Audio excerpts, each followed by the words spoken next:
Back to the NHL, Golden Knights had 11 games left on their regular season schedule. Fans probably will not see those games played. Let's head out to City National Arena, where it's kind of a different mood out there. No Golden Knights hanging around. I assume players will still skate, maybe trying to stay in shape. Ron Futrell joins us with much more. Hey, Ron. Yeah, Chris, a light rain falling here at City National Arena right now, perhaps appropriate on this, the day that sports stood still. Right about now, in fact, at this time, the Knights should be dropping the puck in Minneapolis, taking on the Wild. Of course, not happening as the NHL has suspended operations. When I say operations, not just games, but they're talking about no team meetings and no practices. So what the players do will be interesting to see. Now, we're figuring that they're either in transit or perhaps they've already arrived here. We haven't heard either way, but they are on their way at least back here to Las Vegas.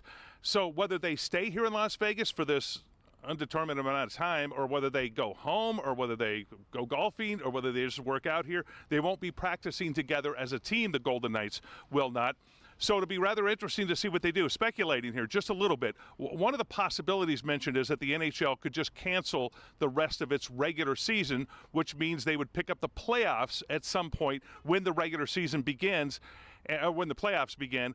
That would put the Knights in first place in the Pacific, which is where they're at right now, 70 games in or so, taking on the Nashville Predators in the first round if that scenario happens, and then they go through the playoffs whenever that begins. But until then, okay, and look at the date, March 12th. Chris, mark it down, March 12th, 2020, the day the sports world stood still. Reporting live from City National Arena, Ron Futrell, 8 Sports Now. All right, thank you very much, Ron.